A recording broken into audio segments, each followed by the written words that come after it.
Greetings everyone, my name is Fleblitz and we've returned back to our adventures of Our Wonderland. In the previous time we had some questionable rabbits that were, well, misbehaving and one of them being particularly malicious, but alas we're here nonetheless with our good old friend Genzu. Someone mentioned in the comments that we should go left, so we shall go left. We'll go left then. Genzu blinks. Wait, that's the direction they just went. He points to the left, then the right, then crosses his fingers with a bemused raise of his brow. I scratch the back of my head. I mean, you know, to always keep them in our sight. Besides, there might be more of these battalions. Don't you think it would be better to go in the same direction as their patrol? Genzu opens his mouth, closes it. I mean, sure, I suppose. Then it's settled. Yeah, sure. But his face betrays his verbal agreement. Yeah. Oh, it's very autumnary here. We start off and to the left, perusing the road we'd seen the battalion disappear down earlier. The landscape is open at first, giving view to looping hills and far flower fields. But soon the trees grow thicker, and as the path winds first left, then right, the surrounding scenery disappears from sight.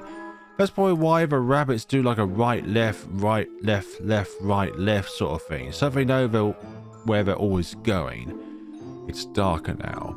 The leaves form a reddish-pink wall around us, and it's quiet too. No breeze, no insects, no birds. Everything is weirdly still. It's almost like we're in an art book of sorts. Are you starting to feel really weird, or is it just me? Genzu hisses, his voice no more than a whisper. If I read ahead, I'd do a whispery voice. Something just feels just a bit off as I mispronounce that sentence, or missay that sentence.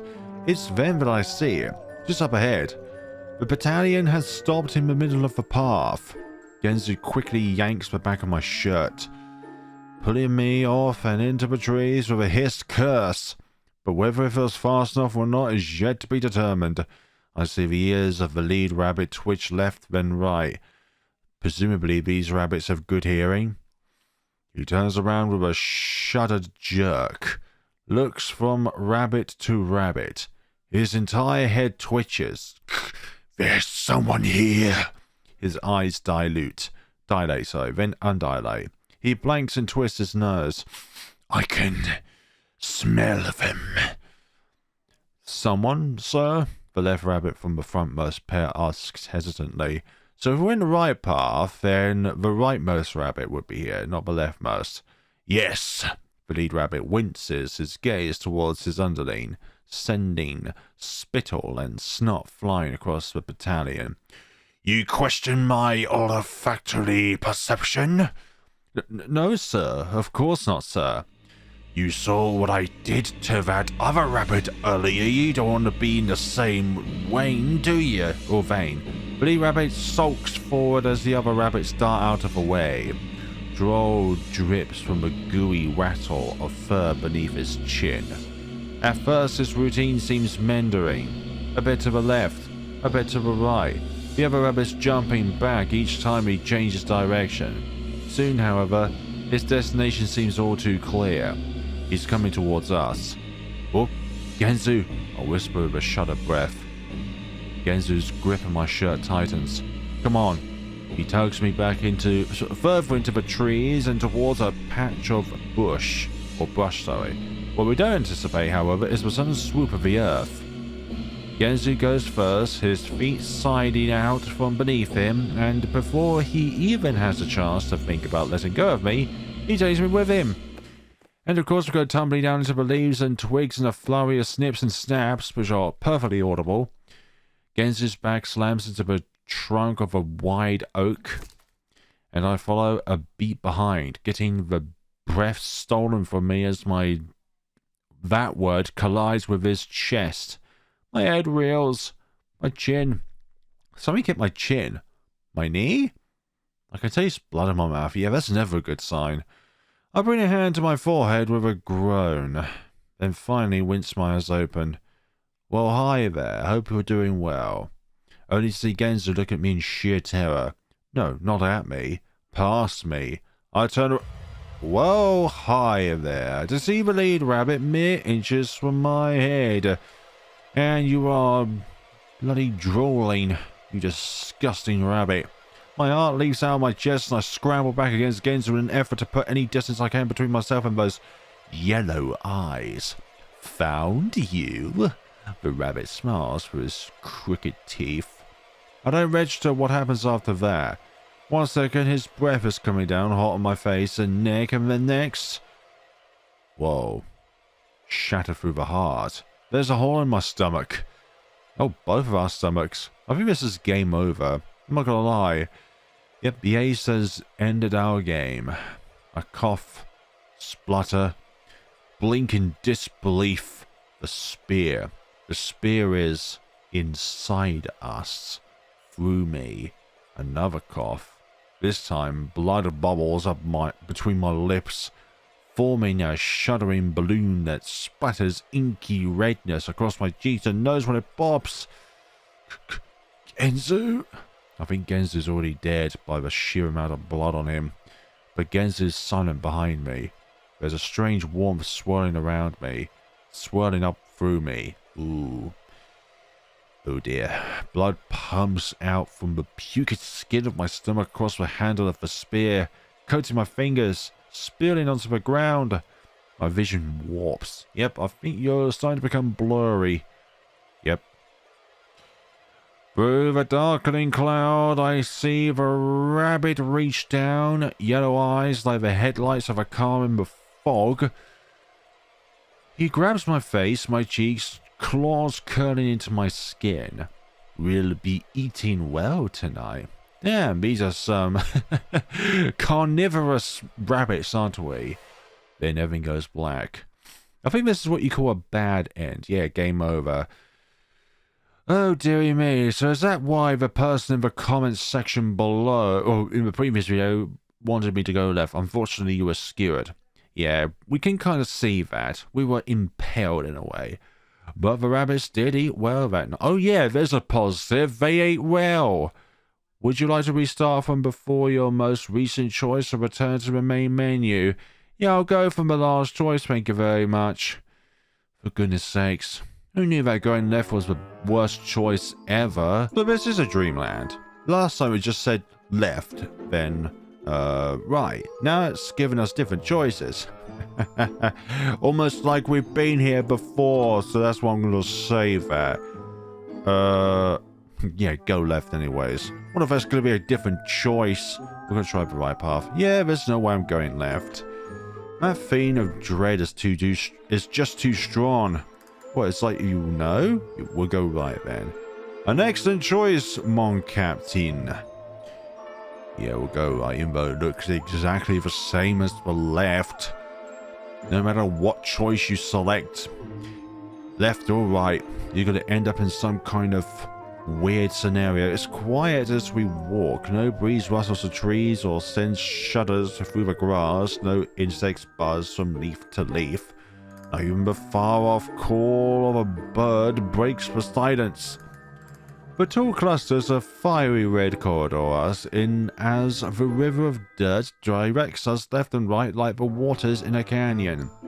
Above us, the sky glitters a sunny orange, and on our either side, strange flowers of blues, purples, and teals. Teal is between green and blue.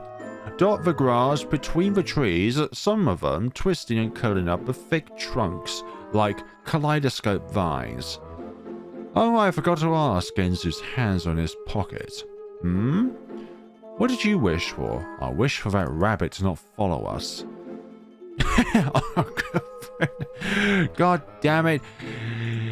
One's perception of what's hot or not is on an individualistic basis, but I think a person should not be a definitive person for life if you view them as something that is arranged too hot. But I would say a person that is hot to the core for you. even though they may not be necessarily hot. We're going to go with that just to see what kind of dialogue we get. I'm not really in the mood to be truthful. Or perhaps I'm just not willing to admit it myself. So I tried for a joke instead. A hot girlfriend, of course. I threw a glance around with an over-embellished swish of my arms. Unfortunately, the signals must have gotten crossed somewhere because all I got was Genzo's eyes twitches. His lips curl upwards in a tight smile. Haha, sucks to be you. Yes, even Wonderland has its limits. In a place where our wishes, every wish is at our command, there's even a limit to certain things. He gives me a playful punch on the shoulder. I love Genzo. Sure seems so, I shrug. Genzo turns back to the front, his hands returning to his pockets. But it doesn't necessarily mean that we don't have a girlfriend, but it's just within the media quota, they're not considered hot. But for us they are. His eyes look strangely dark.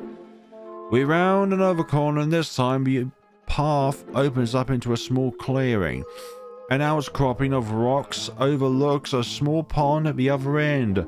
From its peak flows a miniature waterfall, light reflecting off a steady drizzle. I wonder if we went try the left path this time, it would somehow be different because there's different text.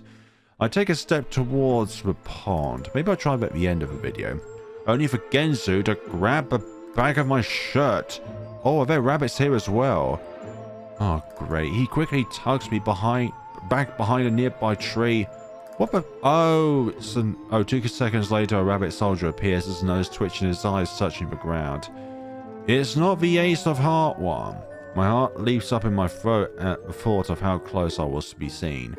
I stay perfectly still, Genzo's arm clamped around my wrist as the two of us watch the rabbit in silence.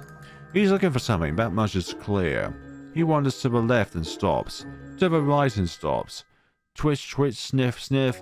His mangled ears jerk with each change in his direction.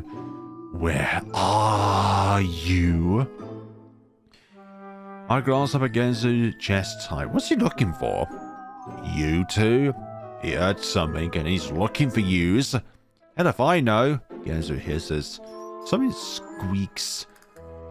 And at that moment, a small white mouse rushes out from the bush near the pond. I hope that's what the rabbit's looking for.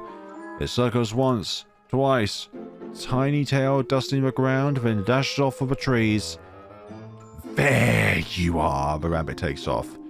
In a flying leap, it has me questioning my eyes. He's on top of a mouse, large boot coming down on its tail. Aww, poor thing. There's another squeak. Pain this time, panicking. The mouse squirms against the grip of its tail because its escape is futile. But it tries anyways, because that's all one can do against a mightier thing. The rabbit raises his other foot and brings down the mouse's body. The resulting squelch sends an electric shiver down my body. Ugh, just don't make a noise. The rabbit's jaws twitches. He raises his foot and ascertains the damage. The mouse's flattened body leaks red pus from the bottom of his boot. Ew.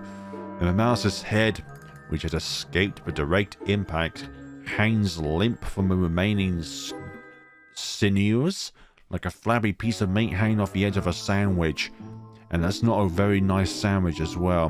The rabbit slams his foot back down, stomping, stomping, stomping until the mouse's body is nothing but furry hamburger. Genzo's arms tightens around me. What kind of race are these rabbits anyways? This is no Wonderland. He takes a step back and I move with him back into the safety of the trees.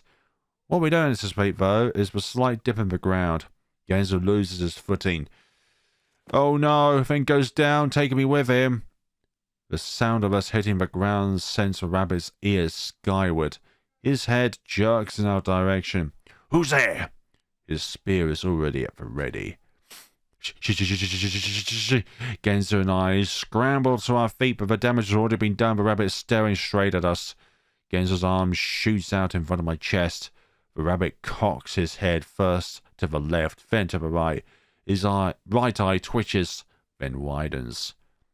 You're that fella the king told us to watch out for. What do you mean? He chuckles, laughs, licks his lips. I'll get a promotion for sure if I bring you in. Fresh meat for weeks. No more of that slope. He points his spear at us. Then charges. It happens before I can process it. 1 second, I'm standing behind Genzo, and the next, something jabs my ribs so hard it knocks the breath out of me. So no matter what direction we go in, we're going to end up dead. I'm weightless, falling, ground rushing. And just before my ass hits the dirt, I see Genzo with an elbow stretched in my direction, a foot stretched in the other. The rabbit, who less than a second ago has been standing a good 20 feet away, is right next to Genzo. With the point of his spear as missed, slicing a red line across Genzo's cheek instead, and now thrusts fruitlessly past him into the open air. The rabbit's head jerks left in surprise just as his boot hits Genzo's foot. He stumbles forward, unable to stop himself before the tip of his spear crunches into the wood of the nearest tree. It's at that moment that I hit the ground. You bloody... The rabbit alternates between glaring daggers at Genzo and tugging at the burrowed head of his spear. Genzo, however, wastes no time. He grabs the front of my shirt before I even have a chance to orient myself and wrenches me to my feet. Run! I do as I'm told. Well, survival in this case. The two of us go streaking out across the clearing, past the outcropping of rocks, past the pond, and towards where the path breaks off to follow the slowly expanding stream.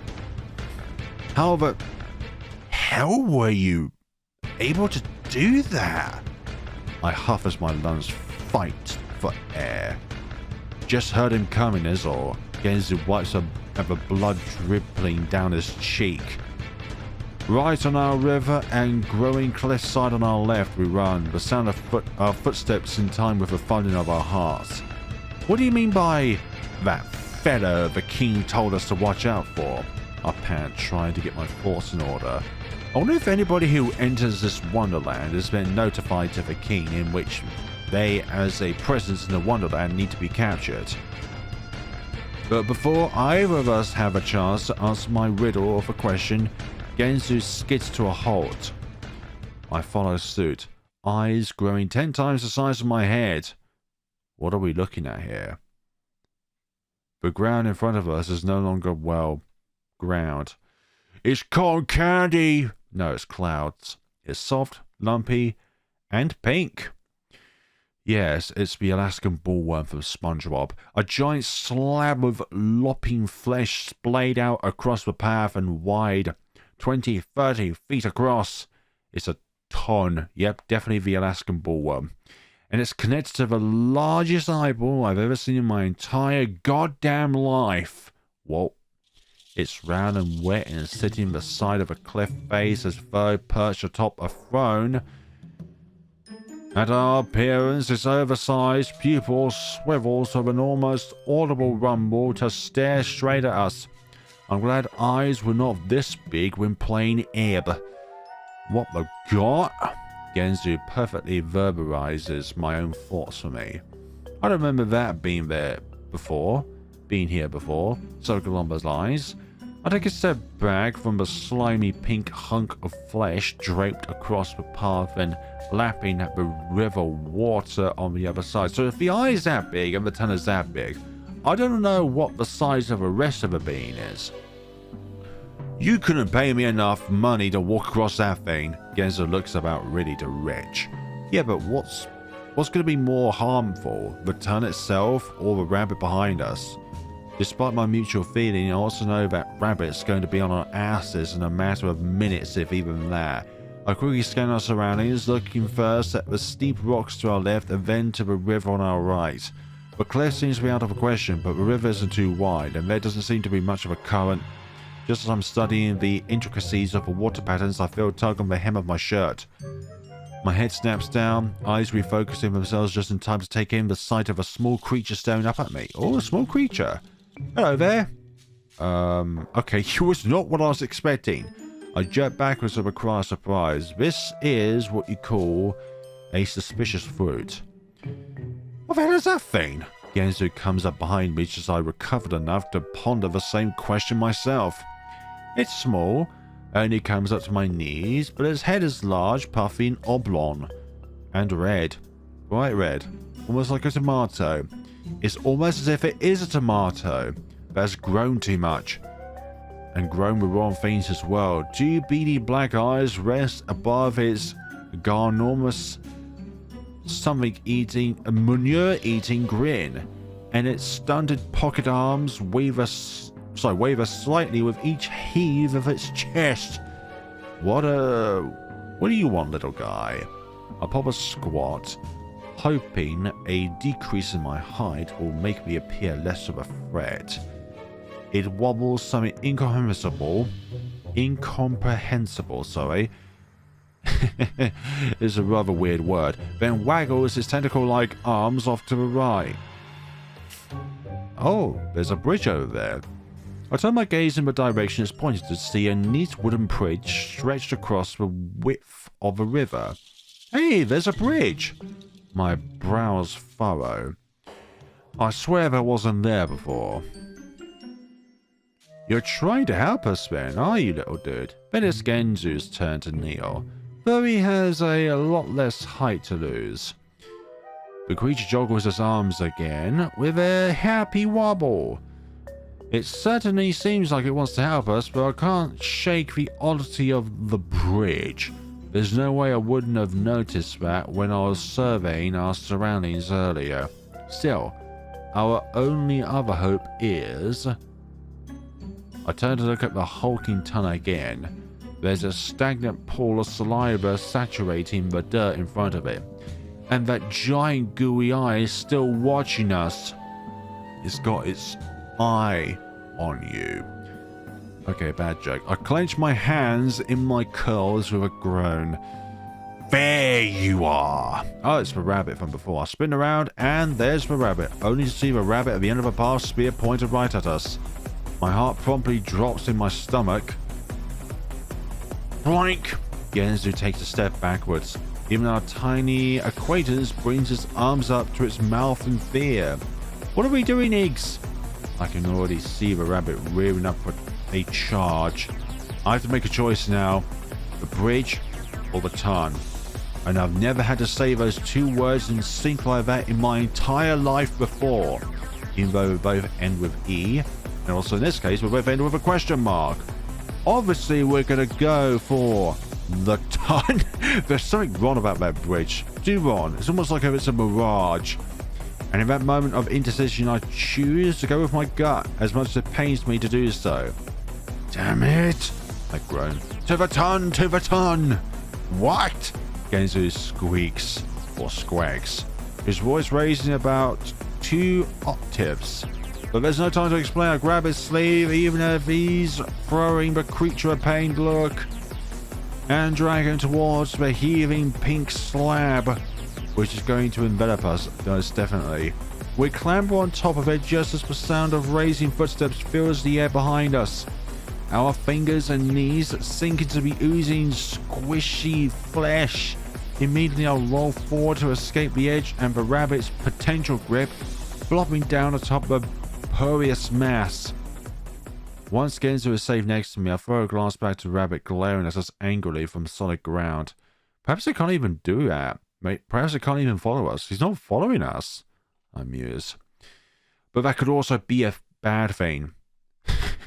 Jabs angrily, it's just, I wouldn't follow us. He has a point. All more reason for us to get across this screen as quickly as possible. I push myself shakily to my feet and try to take a step. But walking across the gelatinous surface turns out to be akin to walking across a waterbed. A very gooey waterbed. I probably slip and fall face first into the pink pulp. Saliva gushes up through the jiggling pores. Next to me, Genzu is crawling forward on all fours, his face betraying his disgust. This is the most disgusting thing I've ever done in my life. I shakily raise up on my hands, fingers sinking into the ton's flesh, the bulbous noodles on its surface scrape against my palms. Let's just hope it's not the last thing you'll ever do in your life. I wince and follow after him, saliva quickly saturating the knees of my jeans. It's slow going. Not only does the sponge-like surface make it difficult to balance, but the slick film of saliva makes it nearly impossible to build up any sort of momentum. I feel like this tunnel is connected to a bean of sorts. I keep my eyes trained forward as I crawl, trying not to look or think about that word seeping up beneath my fingers. It's watching us, Genzu's voice catches. Is it the eye that's watching us? Yep. I chance a glance of my own to the left. The pupil of the cyclopean eye is fixed straight on us, unmoving, hawkish. I immediately jerk back to the front, shudder zipping down my spine. Just keep moving. We're halfway there, which is probably the worst point to be in when you're on a ton, halfway across the vast ocean of pink. We just need to keep moving. It's at that moment that the ton moves. Oh dear, is it going to engulf us? It starts as a low rumble, like a foreshock prefacing an upcoming quake. Then the salmon-colored flesh begins to undilate, giving rise to rippling tremors that send our bodies bobbing. Genzu? I attempt to crawl towards him just as the vertical mountain of flesh rises up from the ground, taking us with it. But blood! Genzu loses his balance and lands with a splat on his back, his hands to his head. The growling hillock takes us up, higher and higher. I dig my knees and fingers into the gooey pink sinews to keep from sliding off and cracking my skull open on the ground far below. Yeah, the mound continues to rise up just as I fear I'm about to lose my grip. It shifts gears, no longer reaching for the sky, but instead rolling like a wave. The upsurge of flesh ripples, crests, then surges forward, taking us with it. I lose track of up from down, slipping and sliding across the slick surface, and only once it slows to a stop and my body slides limply down to the slide of flesh. Oh my gosh. Do I notice how close we are now to that all-seeing eye? Great. Genzu glides down next to me. What a sight to behold. I don't even have to look at him. I can practically hear his heart thudding away his chest. I did read that right. Neither one of us makes a sound as the warbling pupil of the eye dilates, focuses, and stares straight down at us. Or straight through us, sorry. I can see tiny twitches of movement, just ever so slightly, jumping back and forth between us. They make the soft, wet surface of the eye tremble and jump. Quiet. Moisture dribbles down my forehead and cheeks and past my collar to tickle my spine. Quiet. I chance a shudder breath that dances across my lips. Another low rumble, and a slow shadow overtakes us. A sudden shadow. Slowly? I look up just as the tun's giant tip curls around, stretching towards us like a probing worm. The slab of wet flesh engulfs both of us at the same time. Damn, I think that's game over. Yeah, we're eaten, aren't we? It presses into our necks, chests, and faces, squirming and wiggling, and I wrench my hair to the side with a gasp to keep from suffocating. It's tasting us. I push back into the soggy mound behind me, trying to put whatever space I can between my body and the groping slug-like monstrosity currently sucking at my cheek and throat. Damn, I'm glad we have some context behind that sentence. Massive globules of sticky saliva drip onto my head, cling to my curls, drip over my eyes. I can't even see through my glasses any longer. It oozes and curls up and down my skin, grinding into my hair, slurping at my ear, my chin, my collarbone, my everything. And, oh, it's not game over. and it's only once my entire upper half is dripping with muck that it pulls away, leaving me plastered to the porous surface behind me, and looking like I've just been frisked by a slug. I peer over the bleary lenses of my glasses at Genzu, who looks similarly depleted. His cap is half-cocked atop his head, scruffy hair forming erratically gelled points. Consider that a memory I'd like someone to permanently purge from my mind. Or plunge, similar. No sooner has Genzu's smart retort left his mouth than the giant watery pupil of our captor moves. It rolls backwards, forming a full circle before returning to its previous position. Whoa, only this time sporting thousands and thousands of tiny lines. Itty-bitty tiny lines. Oh, they're all eyes. Oh no, they're all eyes. I should have known because of the curls on them. One of the lines pops open, revealing another smaller eye, followed by another, then another. Popping open by the hundreds, countless dots of white atop the shuddering surface. Oh no, that's another eye. Then the... Oh wait, is there a monster inside it? Then the biggest line of them all. One that bisects the entire eye. Whoa. Splits wide open with a giant roar. I think it liked what it tasted. Genzu screams as the creature shrieks again. A deep, throaty howl that has me clutching in my ears. Behind us, the tip of the tunnel has uncurled itself. And now the entire tunnel is rising, tilting, forming one monstrous slide of doom that ends straight inside that nightmare's mouth. I scramble into motion, curling upwards as fast as I can, attempting to dig my hands, my fingers, my nails to the baton's slick surface. And also the eye looks very different as well, with the higher the baton tilts, the further I slip. It's all that I can do to keep from tobogganing straight down the chute. I'm on a slip and slide from hell. Iggy! Genzu's voice grabs my attention. Through in my pack, I see him brandishing what appears to be a screwdriver. Where did he get that from? Never leave the workshop without it. What?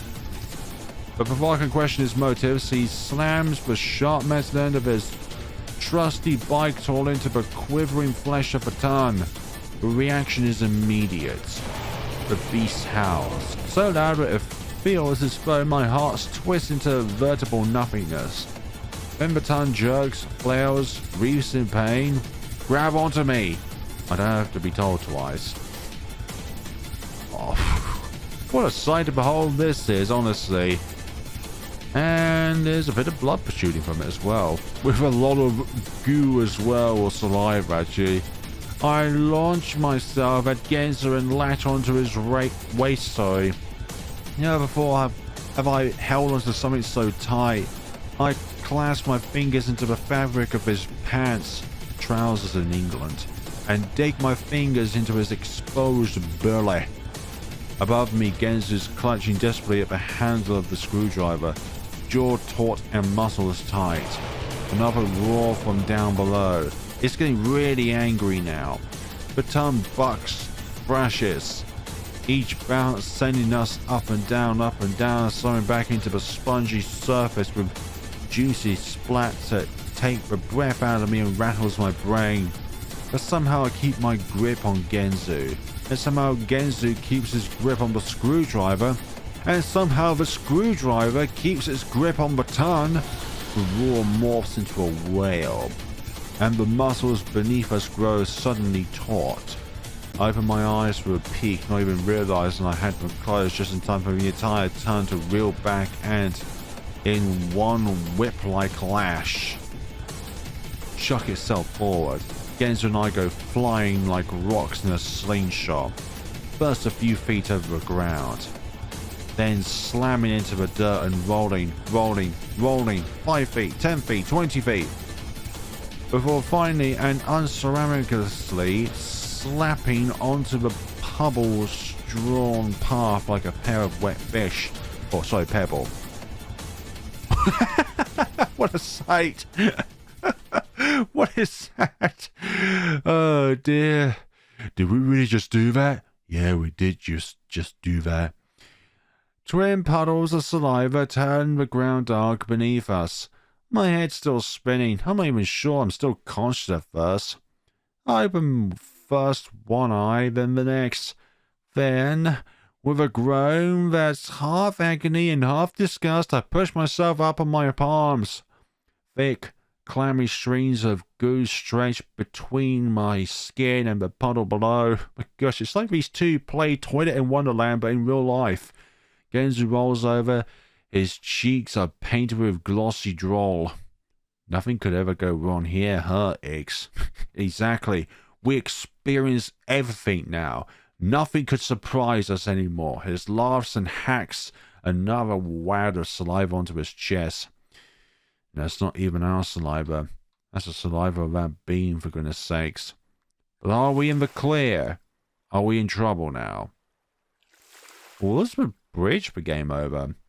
I rub my face until it's raw, splashing water on it again and again and again, but I still can't seem to dispel the feeling of muck clinging to my pores. We're in the shallows of a river, up to our knees in the water and rinsing our hair, clothes, mouths, every single wait, sorry about that. Genzu's taking his jacket off and is kneading it atop his knees like a washboard. His hair sticks up in errant wet tufts that shudder with each jerk on his shoulders. My glasses are the worst, no matter how many times I wince and buff the lenses, the prismatic glare remains. As a glasses wielder myself, I can empathize with, well, not with the ton situation, but with something that is left on a pair of glasses that is just there, and it's staring at you, and you can't get rid of it despite what you do. I limp carefully back over to the grass and squint at Genzu, who's now wringing out his jacket. Out here and away from that horrific monstrosity, it's calm again. Nothing and no one in sight. No murderous rabbits. And only the trickle of the river current as our musical accompaniment, sorry. Glad to know this place is apparently blanked up by all beyond reason. Genzu follows me back to the bank. He shrugs his jacket back on before pulling his cap over his curls. Really, just lovely. What could have happened to it? It wouldn't just, on its own, would it? Iggy, we don't even know what this place is. Hell, until this morning I would have told you if it was nothing but some crazy yet suspiciously coincidental dream we all had as kids. I run a hand through the damp ringlets of my hair and peer out across the landscape. A flash of movement catches my eye, and my gaze goes immediately towards the far bank, where the river twists around to form what looks like a small beach. A dock has been erected on the sand, and a boat is slowly gliding its way over from the opposite direction. Genzu follows my gaze. He narrows his eyes. That's strangely serendipitous. No, I remember this. Oh, the sight of a miniature white riverbud. I'm surprised I can even pronounce that word, serendipitous. With its slowly churning red and black water wheel. Or perhaps I didn't even pronounce it at all. Its benches with just enough room for 5. And its helm of gleaming polished wood that moves on its own. Like magic. It's enough to bring fuzzy, shifting images bubbling to the surface of my brain. Of adventures down the river. Of standing at the helm with my arms outstretched and feeling like an intrepid explorer off to discover lands unknown. I was thinking of that scene from Titanic, where our arms are outstretched and we're on the very head of a ship. Or the tip of a ship at the very front. I forgot what that's called. For a moment I do nothing. Then I take a step. and then another, and another one, and another one, and another. Sorry, the steps morph into a jog.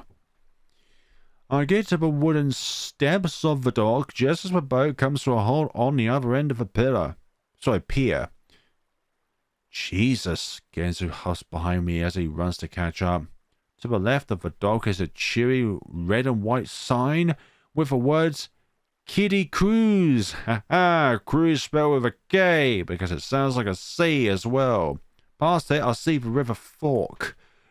Unfortunately, if you just say the River Fork on its own, then people will probably think that is the name of a river.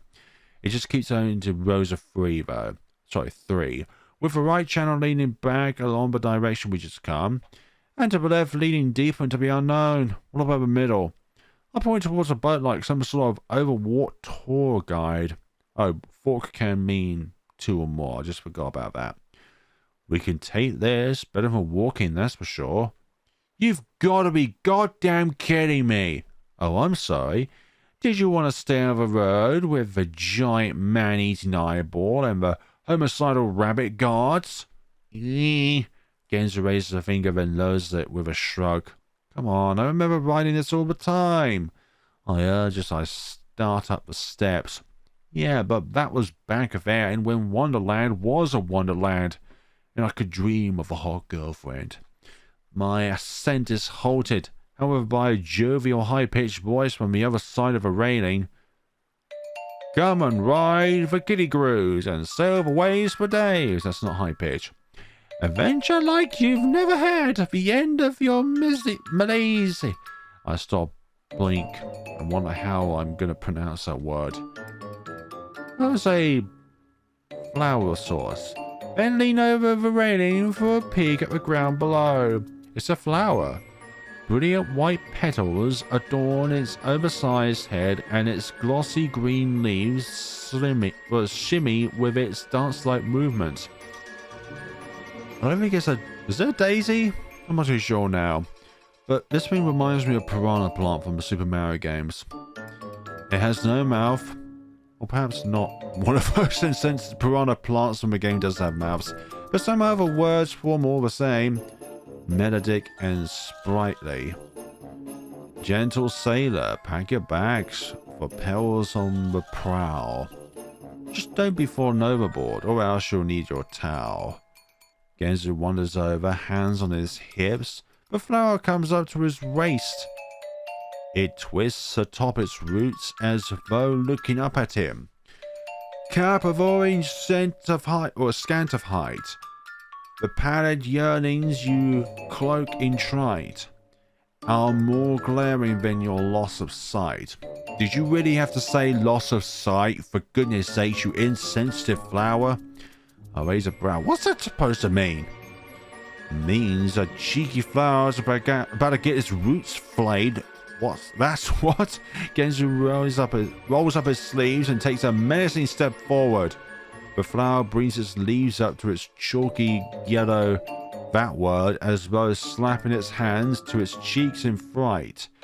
It recoils at Genzu's approach. This gentle flower, locked in its earthen cage, wants not the fruits of your misplaced rage. Genzu snorts. I can't help but laugh. It's just a flower again. No need to get so worked up. Yeah, but if you are initially blind and someone makes a mockery of your lack of sight, in a wonderland in which you have your eyesight back, but it somehow knows of your real-world form, then wouldn't you be a little bit irritated, irked, angry, enraged? Says one not getting ridiculed by it. Just ignore it, come on. Although he does have a point though, let's just ignore it. Genzu huffs but calms. He readjusts his cap on his head with a cavalier twist, nods once at the flower, and steps towards the dock. The flower waggles its leaves. Kiss my grass. No, we don't want to kiss your grass. We don't want to know the connotation of that. You big horse's ass. Genzu twists immediately on his heels and storms towards the flower. You goddamn... Oh, Genzu! I just managed to grab the back of his collar before he goes homicidal gardener on the poor plant. What do you mean, poor plant?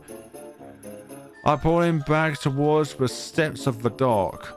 He lets out another snort but stops at a salt. His face is red with indignation. Come on, let's just get on the boat. Yeah, sure. We start up the steps, wood creaking beneath our shoes. Those soothing breeze and charming dale await you on this gentle creek. When through the collector's yard you sail, those with no wish to join him must not peek.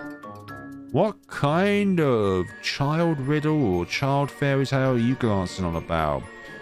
I stop, glance back at the flower. Genzu nearly runs into my bag. What's the holdup? I thought he said not to listen to that thing. I lick my lips. The flower is back to its normal chipper dance. Yeah, you're right, it's nothing. Come on. Although it does know about us for some odd reason, the boat is still anchored at the end of the dock, almost as though waiting for us. And the memories are stronger now. What kind of memories though? What if these characters encounter him their first time in the Wonderland? Because surely that was the cut-off point at the very beginning of the game. I can see it in my mind as clearly as though it were yesterday. Me at the front, my hands on the wheel as though steering us towards the horizon. Genzu and Gidget in the first row of seats. Wait, Gidget? Or Gridget? Gridget had enjoyed letting her fingers run through the water as we drifted slowly down the river. And Genzu, yes, that's right. Genzu had constantly joked about throwing all them over. Oh wait, these are memories, I could argue. All them overboard. Something about a sacrifice to the sharks. Perhaps that sacrifice to the sharks would have meant that we would not be cursed right now. I don't know. And Autumn, sitting behind him, would always get that look like he was about to pee his pants. Oh, poor him. He's probably just seasick. While Bucks in the next seat over would already be anxiously searching for water in search of dorsal fins, her eyes wide. Is she very afraid of fish in general, or sharks mainly? I look at a boat now. So small. When back then it had felt like a mighty galleon. Damn, Iggs, you're right. I'm starting to remember now too. This boat used to be the crap, but now it's just crap. And Kensu pushes past me and throws a leg into the boat. Yeah, when you say the crap, that means it's awesome. But when you say it's just crap, and it's, well, crap. It bobs back and forth in the water as he boards. I wait until he's situated on one of the seats before following suit, and I wanted to completely capsize the thing. For a minute, I worry that it might sink beneath our combined weight. We're quite a bit larger than we were the last time we rode, but it ultimately holds true, thankfully. Genzu raises an arm in the air. Doot doot! Let's get this tugboat tugging! I look around, wondering if there's something we need to do, a button to press, a lever to pull, or is it row, row, row your boat gently down the... Oh, it's better not sing that song anymore in case I get copyrighted. But apparently all it requires is our presence, as no sooner have I started my search than the water wheel in the back slowly chugs to life. With a shudder, the boat begins to glide across the water. I sit down shakily in the seat next to Genzu before I can lose my balance and fall overboard. Are we the pilot of this ship? Or sorry, the captain of this ship. We're not on a plane. A water plane we're on, though. The river is calm, smooth, and the boat cuts through the water like butter, slowly but steadily. Once it reaches the fork in the river, it turns left automatically, thank goodness, taking us further away from our cottage, the rabbit guards, and that hellish ocular creature. Genzu leans back, feet propped up on the edge of the boat and head resting in his arms. I'll admit, this is much better than walking. Yeah, I scratch at my bare arm, my still damp clothes cling to my skin, cold and heavy. We round the bend, now drifting dreamily past colourful scenery. Knolls of gold and green slope upwards and away from the riverbank, and red and purple trees stretch towards the orange sky. Orange means either sunset or sunrise. Decorating the ground are flowers of all shapes and sizes, cattails, tufts of white cottonweed, all of it seemingly untouched with no signs of life to disturb it. I watched the wheel at the helm creak gently back and forth, keeping us centered in the middle of the waterway and continuing our journey upward, with Genzu one-eye closed. The gentle current is likely to put me asleep before long. I wonder if this is a ride back into the real world. I can't decide if the absolute silence is eerie or calming. I shift in my seat, hands in my lap and thumbs batting at each other, then toss a glance at Genzu. He's got one eye open, studying me. Why studying me? What? I asked incredulously. Incredulous. He shrugs. Just don't want to forget what you look like when this is all over. I bite at the inside of my lip, but twinge of guilt is rising up again. Genzu, as for me though, that old gladly forget. I'm ugly as hell. I mean, wow. I kinda wish I never found that out. Come on, Genzu. You are one of the most handsomest beings in this universe.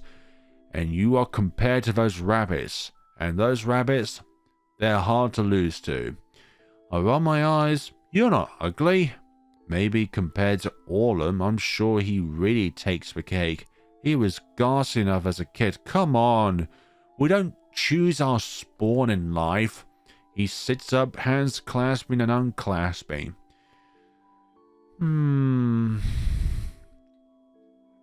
You should really lay off him, you know. Orlum's not ugly either. Exactly. We're gonna select the first option. Orlum's not ugly either. This makes Genzu laugh. Oh, sure, the Pope's gonna declare him a saint. You really are trying to humor us, aren't you? Yeesh, Iggs. I knew your taste wasn't great, but I didn't know it was horrible. Look, okay? Just stop with the heinous remarks, okay? We are all beautiful in our own different ways. Beauty is upon the eye of the beholder, after all. That's not what I meant, and you know it. I'm just saying looks fine. Just a little different, exactly. Besides, we both know what he's been through. Genzu chews on the inside of his cheek, silence setting over us. He shifts, turns his head, adjusts his hat. Then finally, damn, though, all of this, it's bringing back a goddamn ton of memories. I know what you mean. We're round another bend. Dandelions and sunflowers dot the opposite bank, tall and proud. Maybe the white petaled flowers with the yellow center were the dandelions. Definitely not sunflowers though, those petals are yellow. Have you ever wondered, if we would have stayed friends, the five of us, if it weren't for this place? Genzu leans back again, eyes towards the sky. His jaw moves as though he's chewing on his thoughts. What do you mean we're not friends? I know that we forgot a lot, or maybe, I don't know if that's the right word, maybe it was temporarily sealed inside because of this dream world-like scenario. Like, certain things are only unlocked once you're within the realm of that confines. More like, began questioning if it was even real or not, at least for me. But maybe that secret somehow kept us together. We didn't want to lose the only people we could share this memory with. Or we're just a bunch of losers who never made any other friends. Look, we don't need any other friends, okay? If the current friends that we have makes us happy, then that is all we can ask for. I'd rather have 5 wonderful friends who treat me as friends, as brother-in-arms or sister-in-arms, as having 50 friends which may stab your back. I press my lips into a line. I'm being serious. And I'm not? Genzu shrugs. But I mean, why did I let my gaze wander into the passing scenery? Why did what? I don't respond. A sign has stolen my attention. It's small and wooden and perched up along the right-hand bank. The words "Collector's Territory Ahead" has been painted on its on it in heavy red strokes. Wait, heavy red? As in like blood red? My gaze jumps to water, which just starts to take on a yellowish hue. Oh. I hope this isn't anywhere near I don't know what you'd call it, but anywhere which has a lot of toilets nearby. I stand up, shaky. My tongue feels like a dry sock against the roof of my mouth. You, gonna tell me what's wrong there, Ix? We're approaching the next curve, drifting slowly, peacefully. But somehow about the air makes the hair of my arms stand straight up, and my fingers tingle with electricity. Up with a jolt, I slam back into my seat and reach for Genzu's hands. Close your eyes! What? Genzu's brows shoot sky high. I'm trying to press Genzu's palms against his eyes. Just do it, there's no time to explain. Close your eyes and don't open them until the boat stops, promise me? And also keep your mouth closed as well. Jesus, Eggs, that running with a gnarly eye monstrosity must have really gotten you shock. Promise me? Genzu waves his arms in disbelief but closes his eyes all the same. They're closed, Jesus. I watch him for a second, making absolutely sure that he has them closed for good. Then follow suit, folding forward and cupping my eyes with my palms. Then I wait, sitting there, elbows digging into my knees, toes curled into my soggy sneakers, and sweat gathering in the crook of my neck. I can hear the water lapping against the sides of the boat. Can feel the rhythm of the water wheel against my backside. The gentle swell pushing us forward. Calm. Quiet. I chew on the inside of my cheek, fingers sticky and forehead damp. Waiting. We must be past the curve now. What am I doing, sitting here like this? Ridiculous. And to make Genzu play along too? What idiot. There's nothing out there. Tendrils of shame work their way up to my chest, making my face feel flushed and hot. My stomach feels like it's been tied in 50 different knots. Stupid. I should just look already. There's nothing there. All I ever do is overreact. My cheeks, my neck, my back feel so hot. Hot with embarrassment. My breath comes out shaky and feverish, leaving moisture on my wrists. I'm a disgrace. Just look already, you idiot.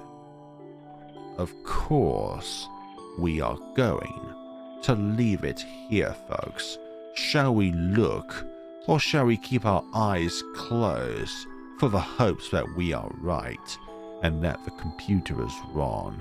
Yeah, the same dialogue appears on the slightly different choice when it comes to the left and right scenarios, whereas to whether to go to the left and encounter the leader rabbit or go right and just go with one of the grunt rabbits. Thank you so much for watching, and be on the lookout for the next episode at some point. Cheers for watching and take care of yourselves, people.